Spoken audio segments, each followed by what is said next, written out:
Hello, Noggin Defenders! Welcome to the next chapter in the Yoga Handbook, which is, just a second, Paths of Yoga. So yeah, let's get into it. People are different. What suits one may not suit another, so yoga works with this diversity. To realize and experience our true nature, we need to be able to control the mind, humble the ego, and rise above our lower nature.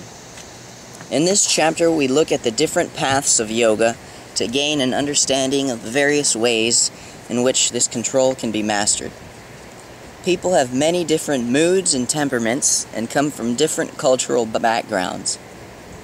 What helps the fisherman from Gambia experience peace is not necessarily going to help a financial consultant from the city of London, and what helps him might not help a housewife from Romania.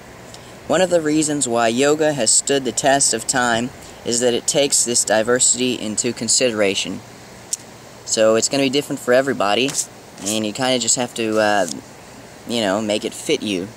That's why it's good, because it's personalized, I guess.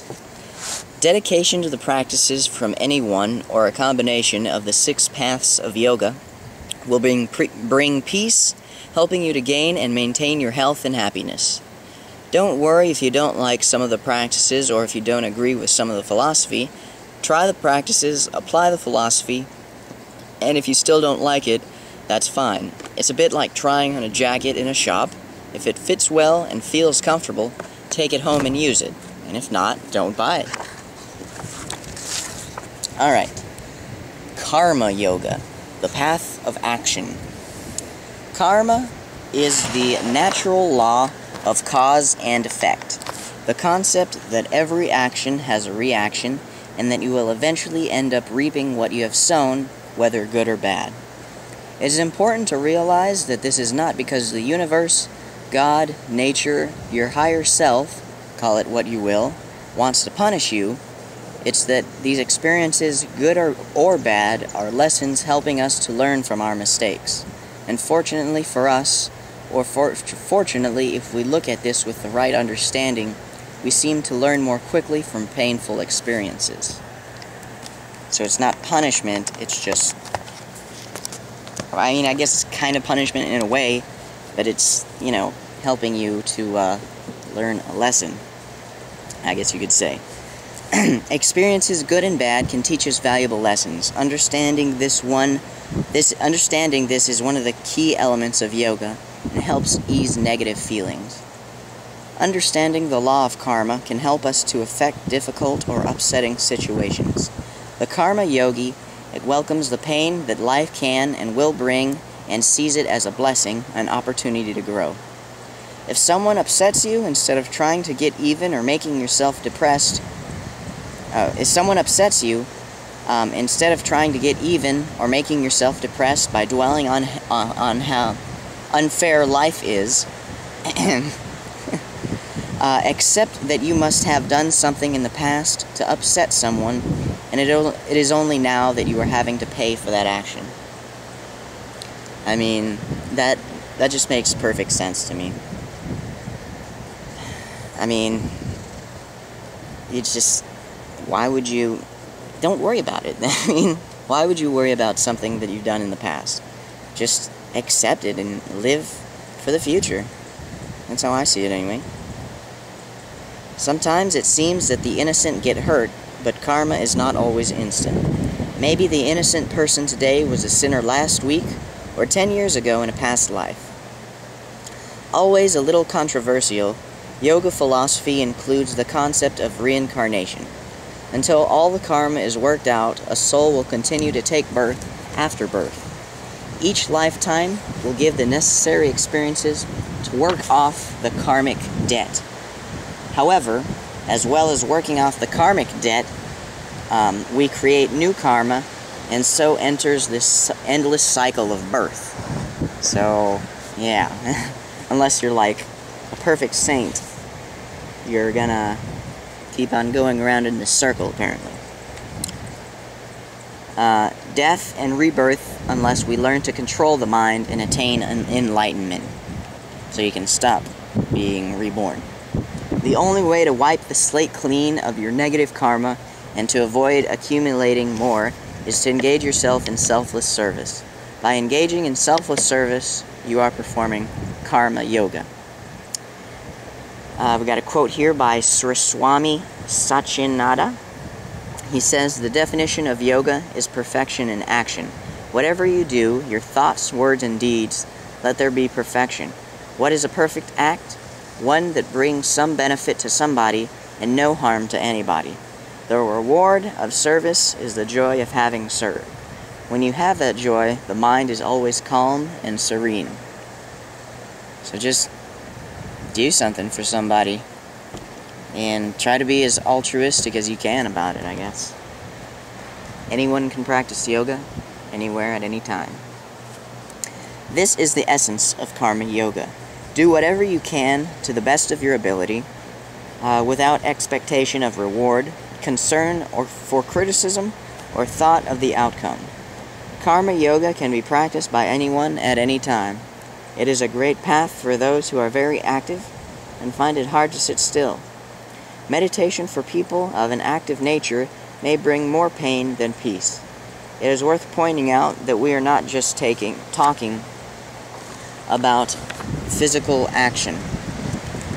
All physical action is a manifestation of thought. Watch your mind, the never-ending mental activity. When you take up karma yoga, there is no drastic change in the outside. Although people close to you may notice that you approach your work with more joy and care and with more thoughts for others. The transformation that occurs through practicing karma yoga is internal.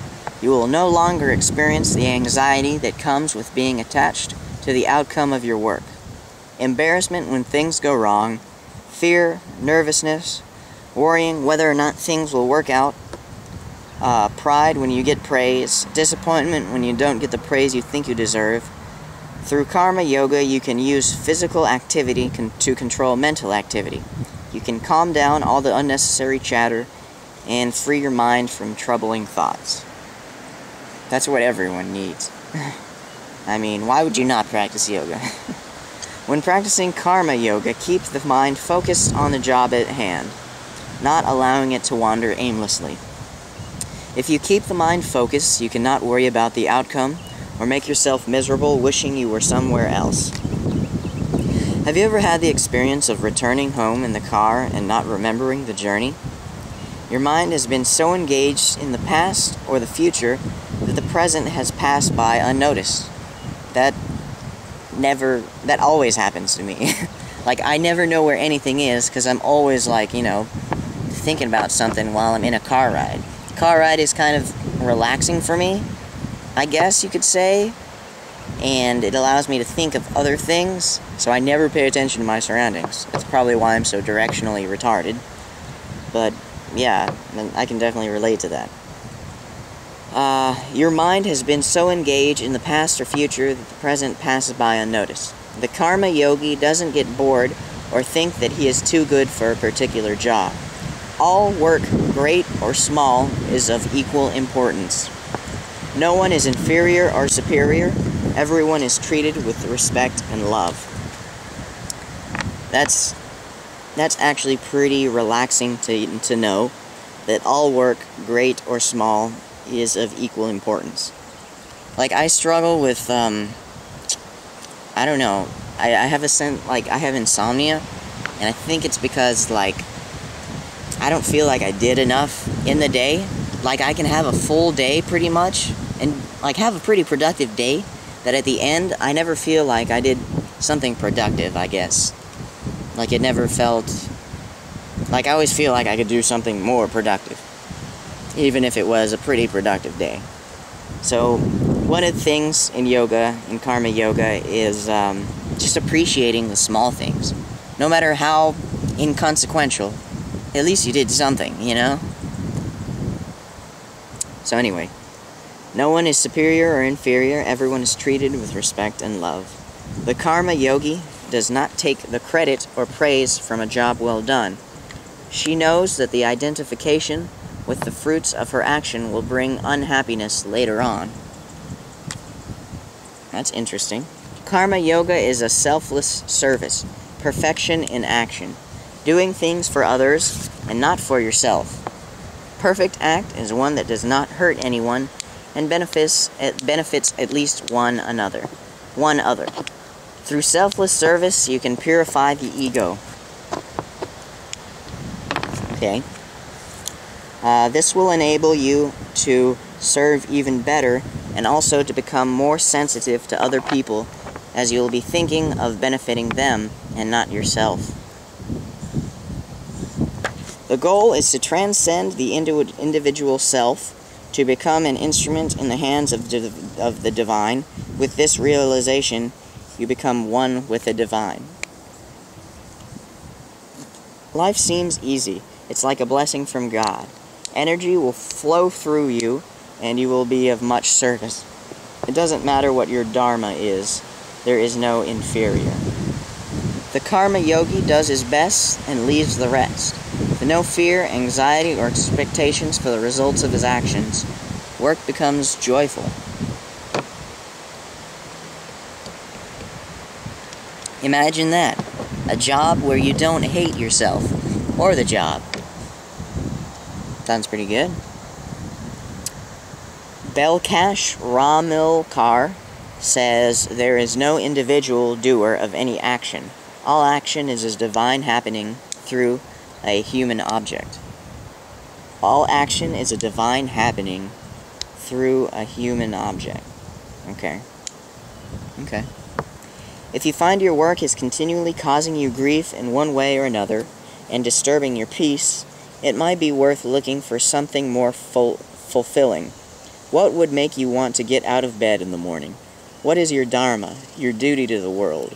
When you discover what it is that you are naturally predisposed to do, or superior work, everyone and everything is needed. It's true. Remember, the goal of yoga is to calm and transcend the mind to experience peace. Keeping the mind fully engaged in what you are doing and not being concerned for the fruits of the outcome will significantly reduce your thoughts. That makes sense. I mean, don't take it the wrong way and, not have goals or anything. But, I mean, if you don't, I don't want to say don't expect too much. That's kind of what I'm trying to say. That's how I see it anyway. Don't, think about, don't, have this super awesome expectation for this goal and then, end up not getting it and then being, super depressed because you didn't get it. Just be happy that you got somewhere. Whether it's, 1% of the way or 99% of the way. You still made progress. And, if you dwell on the fact that you didn't, accomplish everything that you wanted to, don't worry about it, because, why would you worry? Worrying sucks.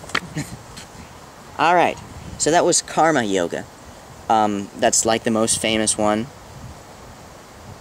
So, okay, yeah. So, the next one is bhakti yoga, I guess that's how you say that. The path of devotion. Bhakti yoga is great for people of a devotional and or emotional nature. To practice bhakti yoga, all that is required is love. The bhakti yogi sees everyone and everything as God and performs all actions as an offering to God. To love God as formless, nameless, absolute is particularly difficult for the finite mind. The bhakti yogi will choose a particular aspect of the divine and concentrate fully upon that, directing constant love, thought, devotion, and service to God, a particular divine incarnation, or the spiritual teacher or guru. Whether your God is Allah, Moses, Christ, nature, or Krishna, it doesn't matter. If God is absolute, omniscient, omnipotent, and omnipresent, then God is all of these and more. So it doesn't matter what aspect of the divine you pick.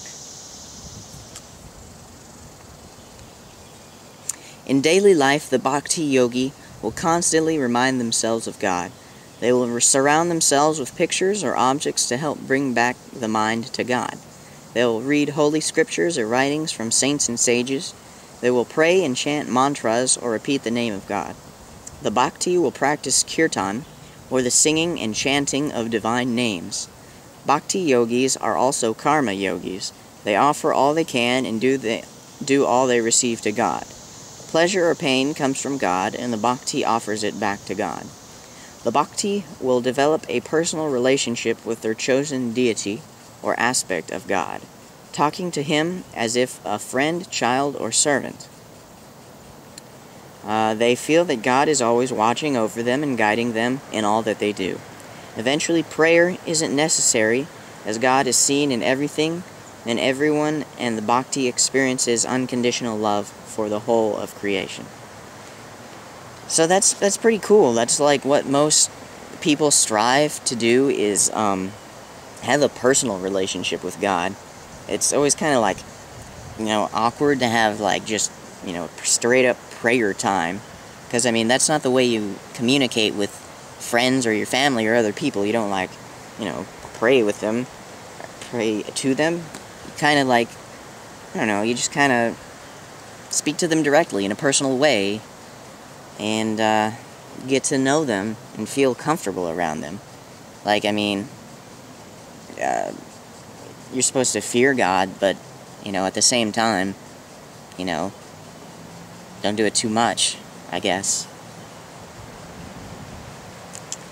So eventually, so the Bhakti today totally surrenders his individual will to God's will. All is thine, I am thine, thy will be done, and sees himself as a vehicle for the divine grace to function through. However, you don't have to worship a particularly religious aspect of God or a spiritual teacher to be a Bhakti.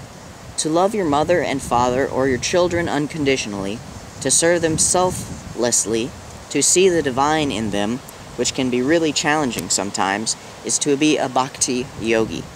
To treat all your possessions and all objects with love and care, to be kind and gentle to all living things, is to be a Bhakti. If you want to experience God or inner peace, learn to love everything unconditionally, with no expectations or conditions. Just love and serve. Through love, transcend all the differences of the petty, lower nature and realize your true self.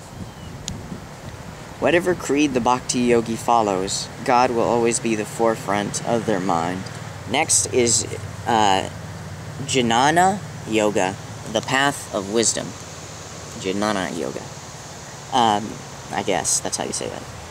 Perhaps one of the more difficult paths, Jnana Yoga, is for people of a more intellectual tendency, who have a reflective mind and an analytical nature. Jnana Yoga is a more direct approach to realizing one's true nature.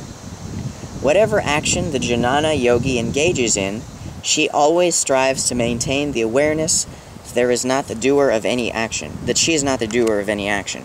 She does not consider herself to be the body or the mind.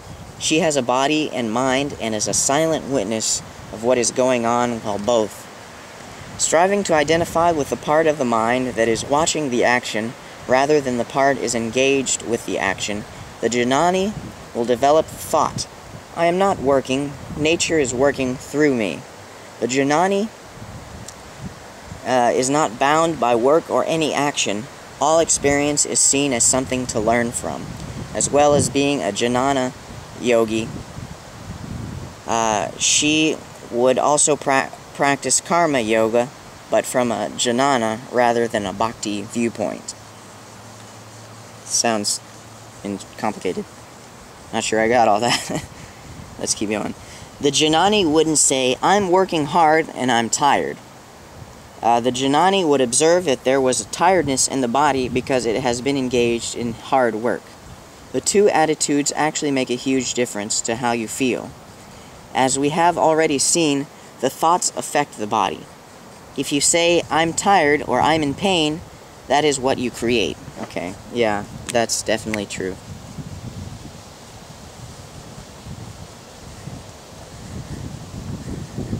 When you observe or witness what is going on, that is the end of it.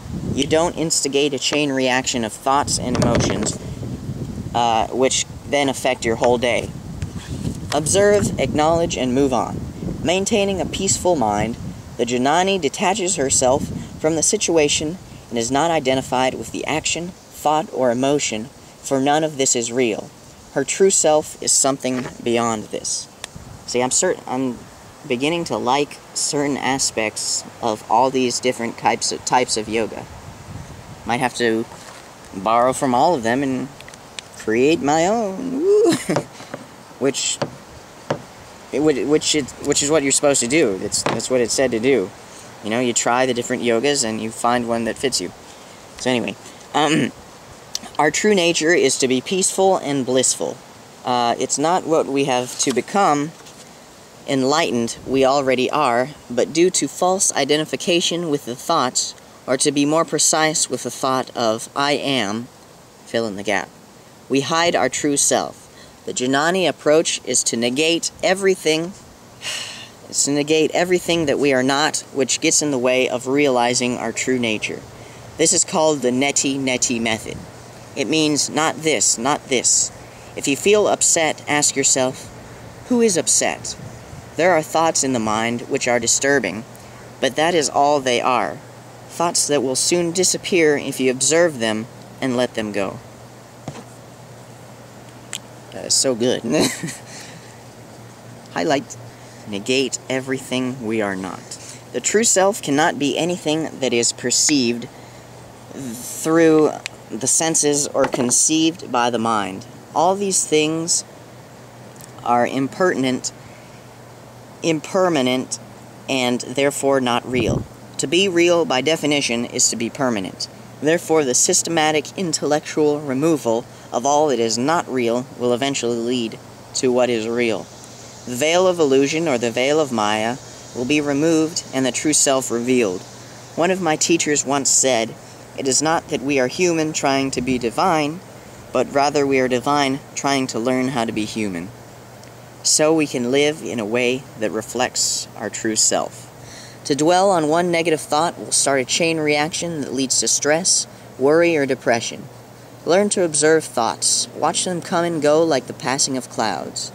You are not your thoughts. Okay. The next one is Japa Yoga. Japa Yoga is the path of mantra repetition. Although often seen as part of Bhakti Yoga, this is a path that leads to control of the mind in and of itself. Japa is also of benefit to the karma and jnana yogi, as it helps to prevent the mind from wandering. Japa Yoga uses the repetition of mantras or sound vibrations to transcend the chattering mind. Okay, that sounds useful. In deep meditative states, the rishis experience subtle sound vibrations which they formulated into mantras for repetition. The meaning of the mantra is not important. Mantras are sound vibrations made up of one or more syllables that represent a particular aspect of the divine. Through concentrated repetition of the mantra, its vibrations permeate the individual's entire system, bringing health to the body and calming the senses and mind, making them fit to handle the challenges of life. The vibrations created by mantra repetition gently cleanse all of the cells in the body. This practice is also very calming for the nerves and emotions. The mind is concentrated and elevated, eventually bringing spiritual awareness. The universe is energy. The energy vibrates, and the vibration makes a sound or a hum. In Sanskrit, this hum is pronounced by chanting Om. I know, it's hilarious, but it's true. Making the im long and feeling the resonance in the head. Aum. Aum. That's going to take a while to get used to, but yeah. Sound vibrations create forms. The hum of the universe is the basis for everything else. The hum of the universe is the basis for everything else. Everything, including humans, is made up of sound vibrations. When we repeat mantras, we change our vibration and align or tune ourselves into the hum of the universe. If you are depressed or angry, you will have a particular vibration or energy about you. Interesting. I am sure that you have walked into a room and sensed that your friends have been arguing, even though they are smiling at you. If you have ever had the good fortune to be in the presence of a holy person, you will feel peaceful, even if they haven't spoken, because that is the vibration that they emanate, and you can tune into that. In the same way that you tune your radio to pick up different radio waves, we can tune ourselves to receive divine energy waves. Notice how you feel when you listen to heavy metal music or punk rock compared when you listen to Mozart, violin concerto, or music for deep relaxation. Sound vibrations affect every cell in your body and thus affect how you feel emotionally and mentally. Japa can even influence an atmosphere or a place. You can say that mantra repetition helps to protect you from picking up negative waves of energy.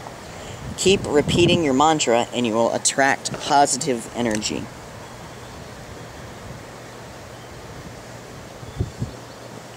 To practice Japa Yoga, you may have a particular time of the day when you sit and repeat your mantra. However, the aim is to keep the mantra going throughout the day. Use the mind when you need to work, and at all other times, repeat your mantra.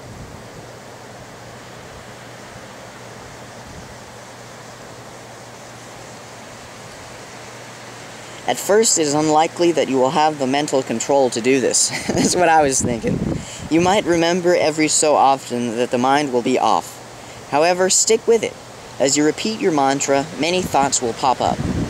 Gradually, as you gain control over the mind, you will be able to keep focused upon the mantra, and disturbing thoughts will lose their grip.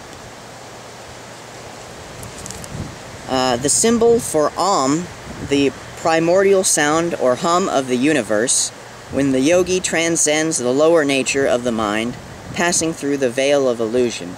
He then rests in the transcendental state of Samadhi. And there's different states. There's the veil of Maya, the deep, dreamless sleep, the waking state, the dream state, and then, of course, the transcendental state. Yeah. Alright. Repetition of mantra is a great way to calm down and gain control over the mind, helping you to feel peaceful. I think I just felt a raindrop. Alright. The next is Hatha Yoga. That's also a pretty popular one. Hatha Yoga is the path of physical perfection. It's the physical one. Hatha Yoga is mainly concerned with the development of the physical body through asanas, which is postures, Yoga Nidara, which is deep relaxation,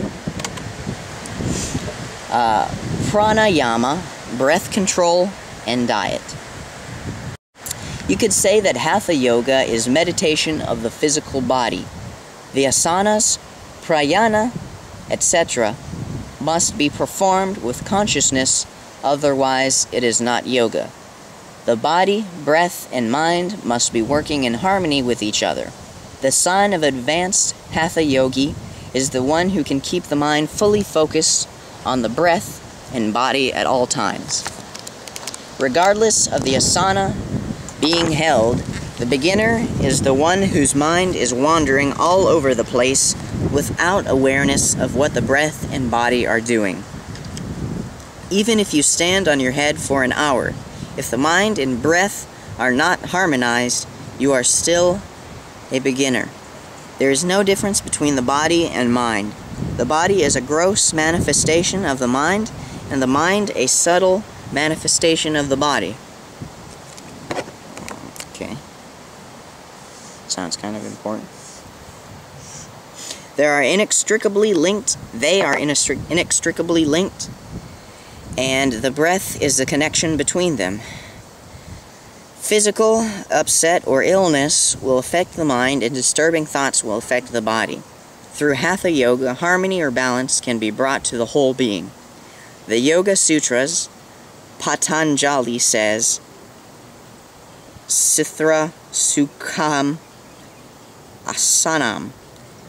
Asana is a steady, comfortable posture.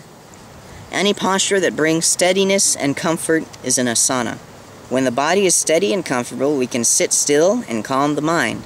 For most of us, the body is filled with tension and toxins, which makes it very difficult to keep it either steady or comfortable.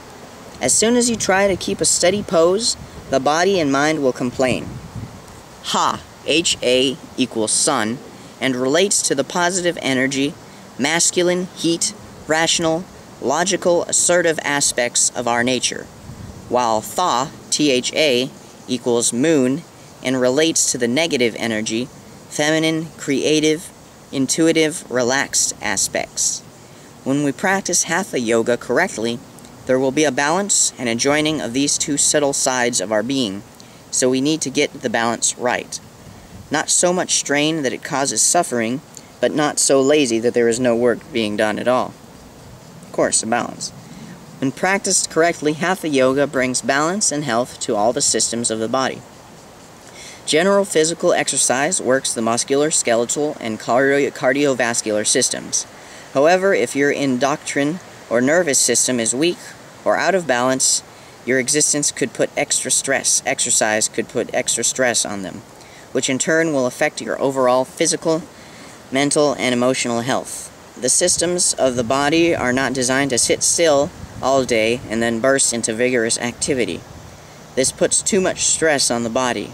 An aeroplane wing is designed to deal with a certain amount of tension.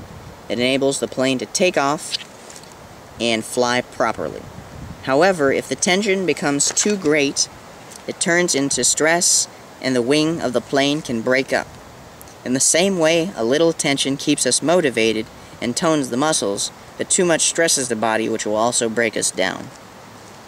The nervous system is the control and communication system for the entire body and mind. It is responsible for the overall balance or homeostasis of the body, mind, and emotions. It controls sensations and actions, monitors changes in all parts of the body, and is responsible for thoughts and memory. Messages from the outside world are picked up through the senses, or sense receptors, the skin, ears, eyes, and nose, and sent via a network of nerves to the brain, responding to what is going on within and without the body. The nervous system will interpret changes and send an electrical pulse to activate a particular muscle or give a message to a particular gland to secrete hormones. The endocrine system is also responsible for maintaining homeostasis and works in conjunction with the nervous system. The electrical impulses released from the nervous system are quick, short-lived messages, whereas the endocrine system releases chemicals or hormones into the bloodstream slowly, and the effects are much longer lasting. When the nervous system and the endocrine systems function in harmony, physical, mental, and emotional health is maintained, and you will respond in a positive way to all the changes of life. If, however, the balance is distorted, these two systems will continually send out messages to prepare the body for an emergency and will overreact to stressful situations. When the body feels under threat, the sympathetic nervous system springs into action and increases the heartbeat and blood pressure, and the bronchioles in the lungs dilate. The urinary and digestive system shut down, and the body is pumped with adrenaline and noradrenaline. The body and mind are preparing for fight or flight. Whether the threat is emotional, mental or physical, in a balanced body, the parasympathetic nervous system will switch on and off the stress response, allowing the body to relax. The parasympathetic system also ensures the correct functioning of digestion and elimination, which is pooping. However, in modern society, the sympathetic nervous system is continuously stimulated. When out of balance, the fight or flight switch says this leads to chronic fatigue, hypertension. When the fight or flight switch stays on, this leads to chronic fatigue, hypertension, depression, anxiety, and nervous disorders. Often the way we cope with these feelings is to have a cup of coffee or a chocolate bar, which, contain nicotine, or not nicotine, but caffeine.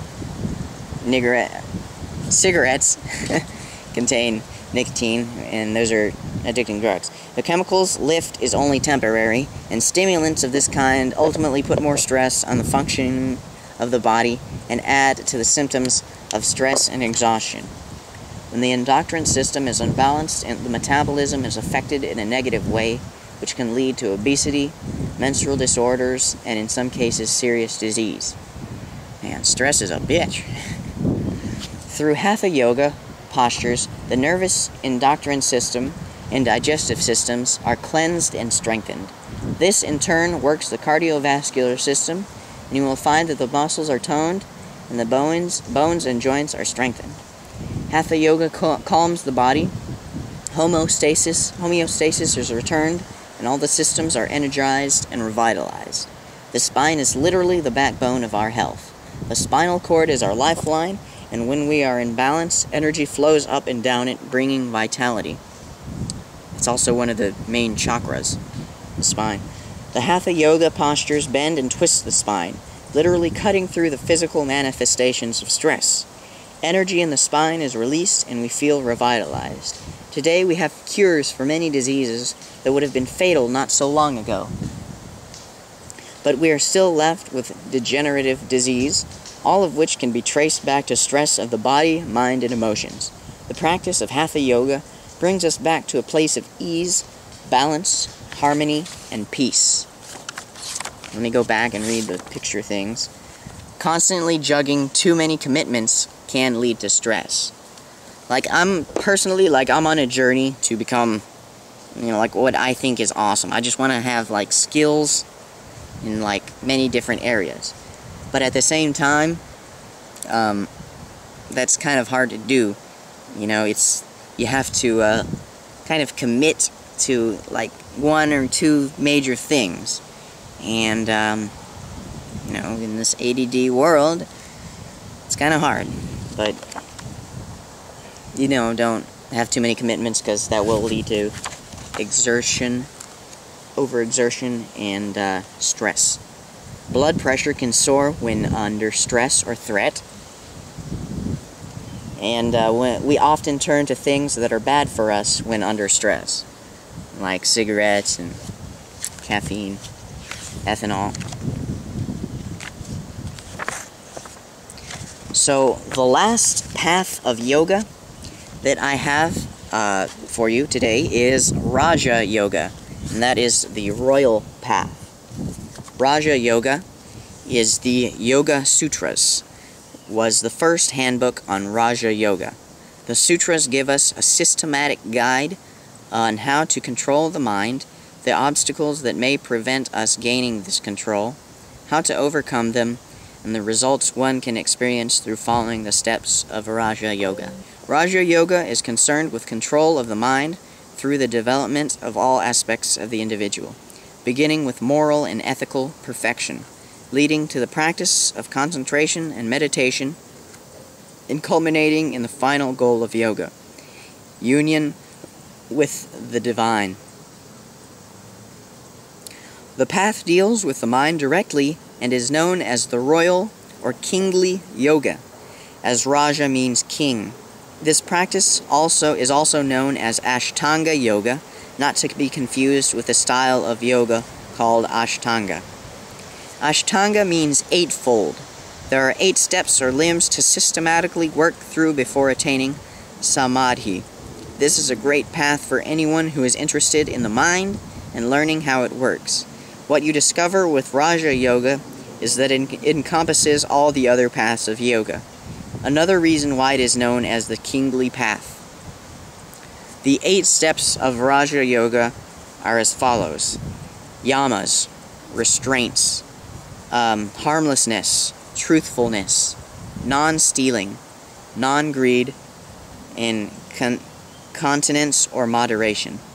2 is niyama, the observances, purity, contentment, austerity, receiving but not causing pain, spiritual study, and surrender to the Lord. 3 is asana, physical postures.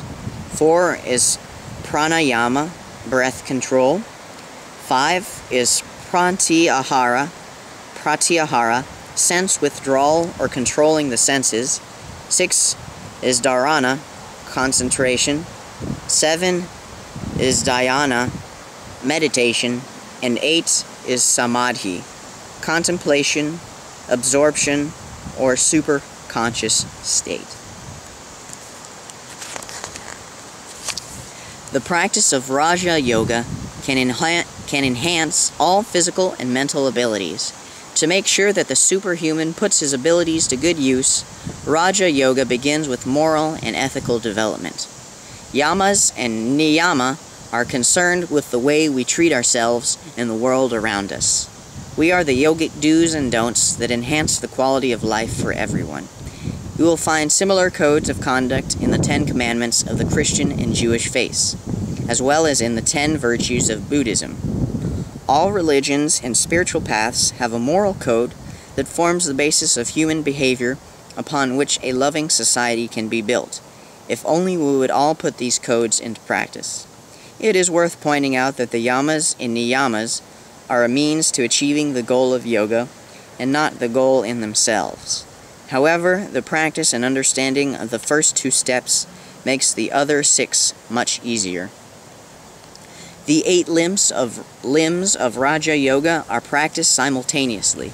It would take several lifetimes to perfect each step before moving on to the next. Samadhi is the culmination of all the other limbs. Raja Yoga helps us to remove our physical and mental impurities so that our true self shines brightly. Raja Yoga goes far beyond a do good and be good moral practice. It leads the practitioner step by step into a deeper understanding and experience of the true nature of the mind, which in turn leads him to experience his true self. To achieve this, the Raja Yogi does not depend on an external object of devotion as in Bhakti Yoga. Self-realization is achieved through self-discipline and the effort to peel away the layers of the mind. Okay, that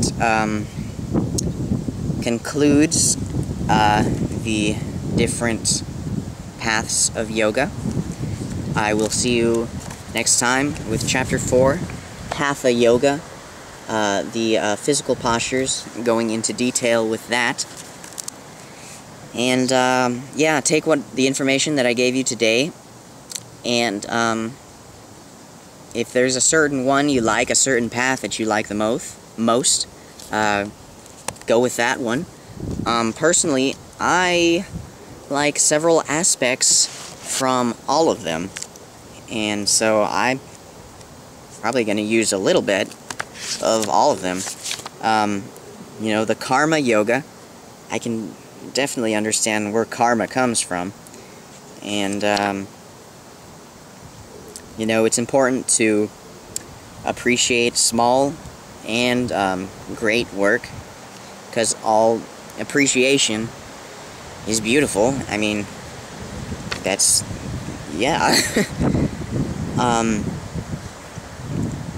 You know, concentrating too much on not getting enough achieved will cause unhappiness. And the purification of selfless service to purify the ego is part of karma yoga. Definitely. For bhakti yoga, There's the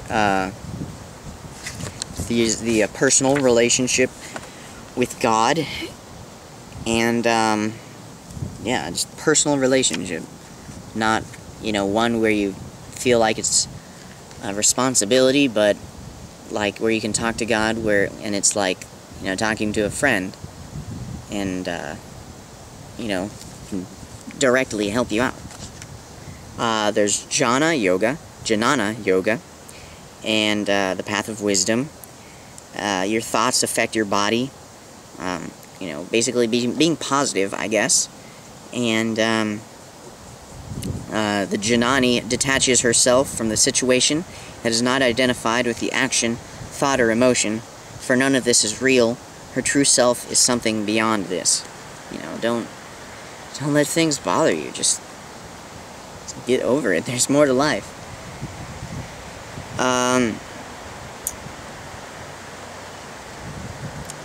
The mantra repetition, the Japa Yoga, to help, get those vibrations of the body straight, and to, relax yourself through mantra repetition.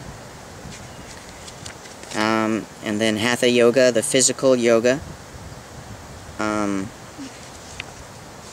because the body and the mind are as one, and, not following, not, looking to drugs, and, yeah. And then the Raja Yoga, which is the 8-step yoga, the royal path, which is, apparently, to me, it's like for, pros. So, yeah. Tomorrow, we'll start with Hatha Yoga, the physical postures, and, we'll see how that goes. So, peace, love, and cranial protection.